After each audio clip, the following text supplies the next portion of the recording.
Hi, good morning. Hello, everybody. Welcome to King Worldwide. My name Welcome is to Lisa. God's Way of This Success. is my dad, Roy.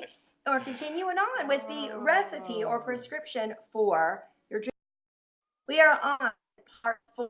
I thought we'd change the title and do something different, but we're continuing on. It's We're fun. continuing on. How We're fun. continuing our series here. Great. And this prescription has 4 ingredients.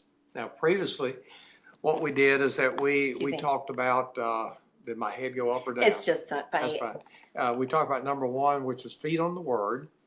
Number 2 was cap contamination. And what that means is to significantly restrict, reduce as far as natural thoughts coming into your mind. And then number 3, we started last week, and that was as far as pray in the Spirit, hear and obey.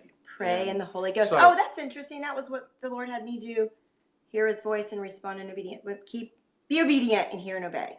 Good. That's very good. And the last one. Okay. Glory to God. That's the one you did on Friday. Glory to God. It's all weaving together, and I didn't think about it. Well, I did when you did it because I watched it. Praise God. All right. I want to repeat something that I said in the last broadcast because I think it's that important to what we're doing. In the God language. God language. Praying in God language is a supernatural ability to pray the perfect will of God directly to the Father. That's in Romans 12 too, if you want to know. The perfect will of God directly to the Father.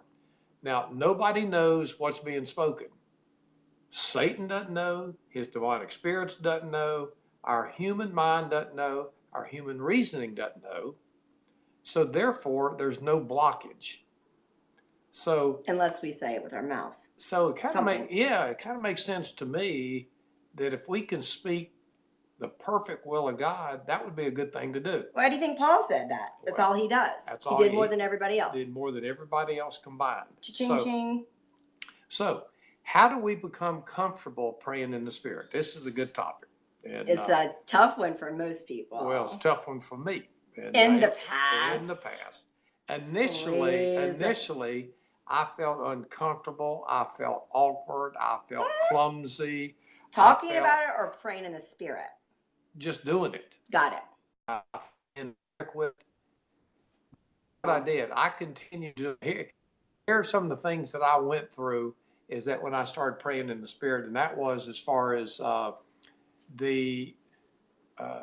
it seemed like every word that came out of my mouth was the same phrase. Really? Same sound. And I thought about that. But then, see, that meant human reasoning was taking over.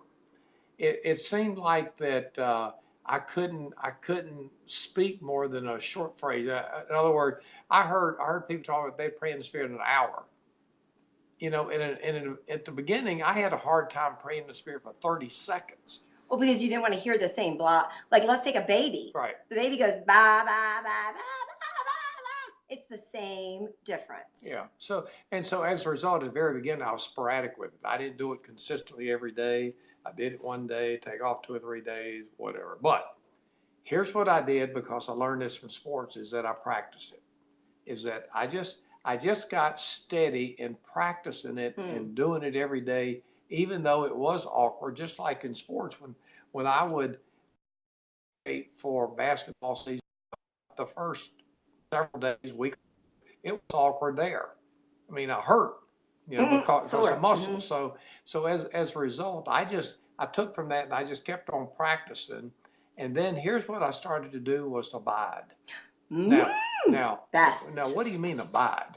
Okay. Well, we're going to give you a translate. We're going to give you a couple translations here, as far as a passage here, a couple passages that talks about. I didn't follow the directions. That's fine. that talks about abiding. So. Hi, good morning. I saw. Apologize. You can do the second translation. No, that's fine. Just one's fine. Okay. If that's what you want to do. I don't care. Apologize. So this is John 15.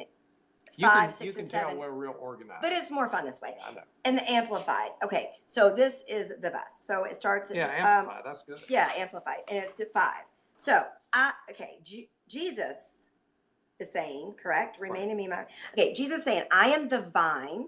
I wish I had a picture. No, that's fine. You and I are the branches, us. The one who remains in I in him bears much fruit.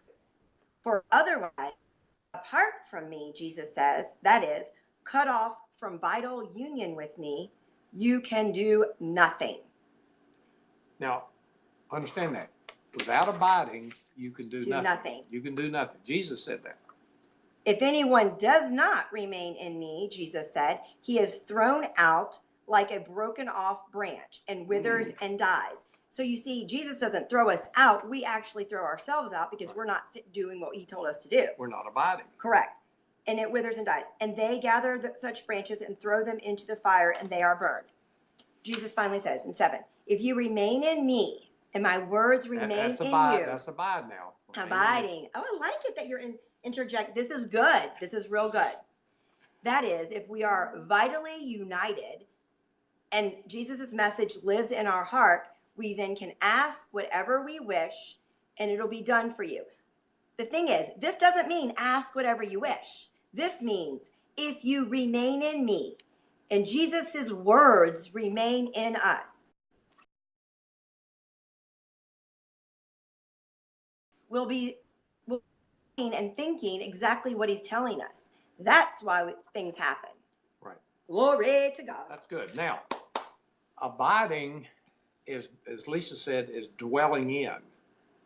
It's not coming in and going out.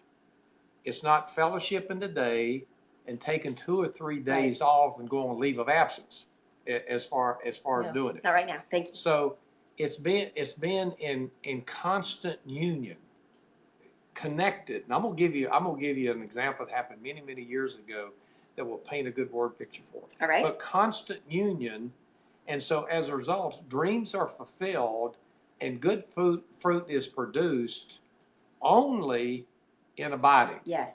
Only in abiding. Now here's you an example, real live example that happened many years ago here in Charlotte where we live. Tornado came through, and it was probably the worst one that I've seen in my life. I mean, in some parts, and not too far where we lived, it looked like a war zone as far as trees over, trees down, trees. I mean, trees, et cetera. In front of our home, we had several crepe myrtles. It's a tree. Right. And they were probably about maybe 10 feet, 12 feet tall, something like that. Well, after the storm was over, I went out there, and the second one down from the top, I looked down, and a major branch, it was about, probably that much in diameter. It was separated from the vine, and it was leaning over on the ground with just a little bit attached to the vine, just a little bit. Mm. And for some reason, I remembered this passage that Lisa talked about. You know, I wasn't in the Word that much then, but I do remember the story about the vine and the branch. I did that. Right. So I said, well, you know, if Jesus said that, I'm going to try it on this particular little crepe myrtle, a little big crepe myrtle. So I went out there, and just after the storm was over, I went out there and I got some black tape, and I pulled. What kind of tape? Well, adhesive tape. Okay. It's like it was just regular tape.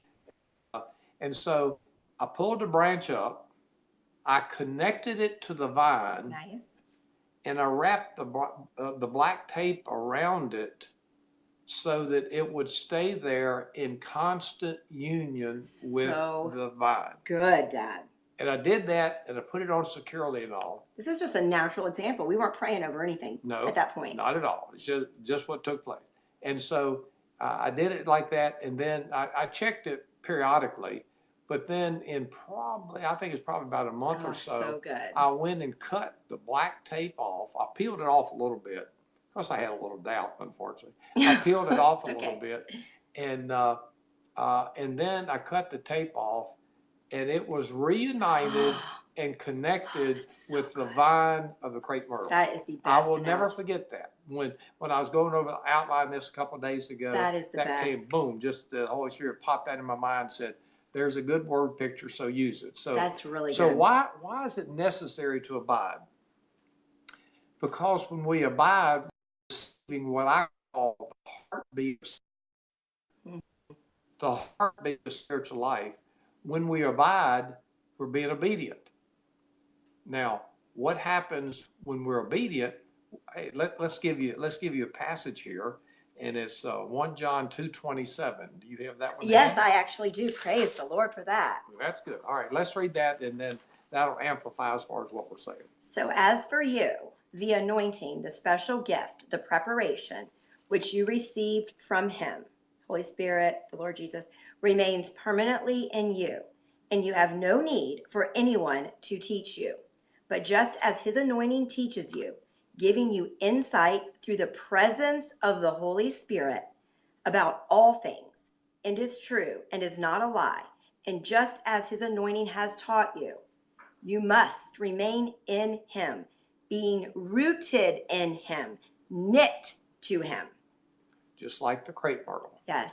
Because if you do that, then you will have your dreams fulfilled. And that's why that it's under this particular topic. And this is the scripture that the Lord to quit my job in 2014, and because he had been training me for 2 years personally. And then he said, this is your scripture. And it's very, very strong. Now, but when we're disobedient and do not abide, then the Spirit of God is hindered, just like if they have handcuffs on.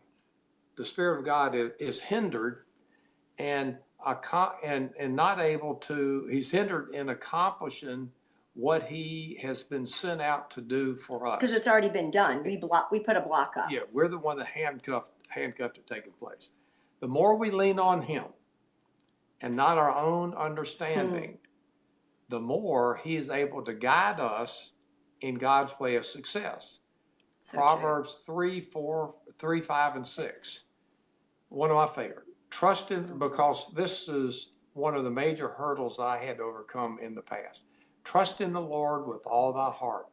Lean not on thy own understanding. In all thy ways acknowledge him. He'll make thy path straight. The word, trust in the Lord with all thy heart, own understanding. Understanding means human reasoning. It means human reasoning, which is a challenge that I'd had in the past. So that's why that I think one reason why I always remember that. Now, so to be comfortable in praying in the Spirit and effective, here are a couple of things that I continue to do. One, I continue to practice, just like I did in sports. Number two, I continue to feed on God's word. That's why that of the ingredients, that's number one that we've addressed. Number three is that I have reduced news and social media input. Why? It's because Satan is God of this world, 2 Corinthians 4:4, and therefore he has jurisdiction over every natural thought. Every natural thought, he's got jurisdiction. That didn't mean every natural thought or word is ungodly. That doesn't mean that. But hey, I suggest you do this, is that you take something and just be conscious of every word that you hear. And then just have a little tablet and have 2 columns, godly or ungodly. Or on your phone. Yeah, that's fine. And so therefore, every word or phrase or sentence that you hear, that the main point is godly, just put a check mark. You will be amazed as far as what the ratio is of ungodly to godly. Or natural versus living in the Spirit. And then the last thing that I learned to do was just trust in God's promises. I heard this years ago as far as that, are you focusing on the problem or are you focusing on the promise?